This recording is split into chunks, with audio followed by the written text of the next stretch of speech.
Today, we will discuss about our game named Red the Bird. So, let's proceed. So dito po yung home screen po ng ating game. So start exit po siya. And start. So simple lang po yung mechanics ng ating game. Pwede nyo i-start pag na bumangga po sa obstacle. Up and down lang po siya or W and S. So yan po ang pause. Meron po siyang play ulit. And up and down lang po. Yan po kanyang sounds po. Na on and off po. Pause. Home po natin. And babalik po siya sa home screen. And meron tayo start exit and yung how to play po. Meron po tayong guide po na pwede pindutin.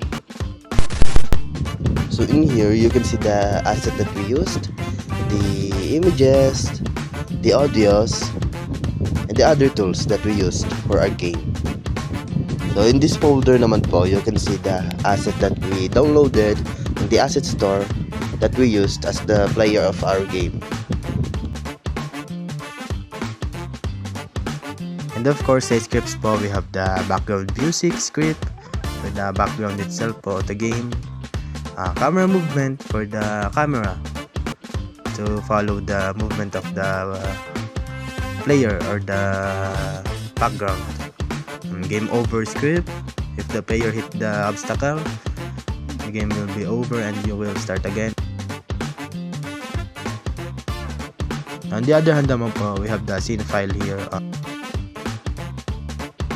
Other scripts po are here in the scene file. For the start scene po, we have the start menu, controller, we start the game, it will go to the next scene, sample scene, which is the game itself.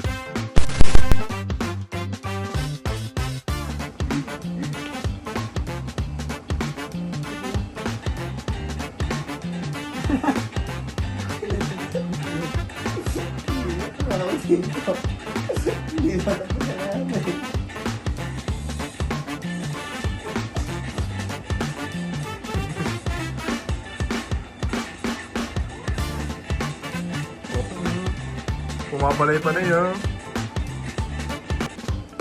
Yeah.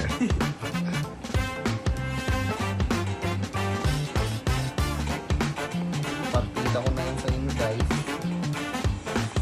Dini na ako. Kuha mo na. Dati! Di mo sure. Kalat yan. Kabayos yan, boy. Masyado namang madali ito, William. Mamaya bibilis yan. Pag umabot ng 100. Nabilis nga ta? Oo, pag umabot ng 100. Parang nabilis na. Nabilis nga yan.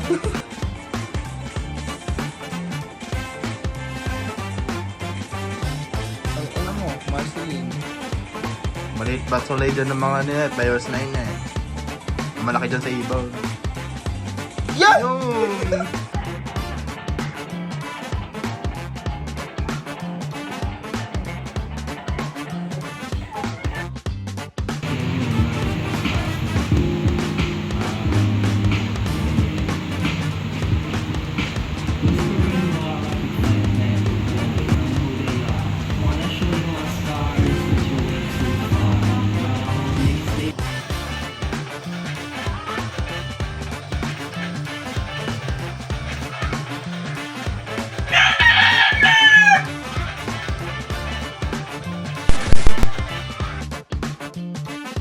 Ay, maganda naman.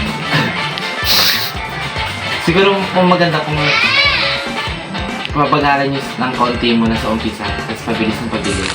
Nung nilaro kong laro ni na BJ, nag-enjoy ako and napansin ko lang yung sa kanilang pacing, sobrang bilis agad ng game nila and medyo mahirap siya dahil kaya nga sobrang bilis and ang dami agad obstacle. Tapos ang suggestion ko lang is mas i-improve pa nila ang kanilang UI and kung pwede sana pagka-start ng game medyo mabagal muna din, pabilis ng pabilis. Maganda naman yung kanilang game and nakaka-enjoy siya laruin. Talagang mag-enjoy ka. Challenging yung game nila BJ. Tapos ang ma-add ko lang siguro doon is yung pacing ng laro. Exciting siya laruin at nakaka- Natin. Maganda siya, hindi nakaka-enjoy, nakatanggal din ng stress.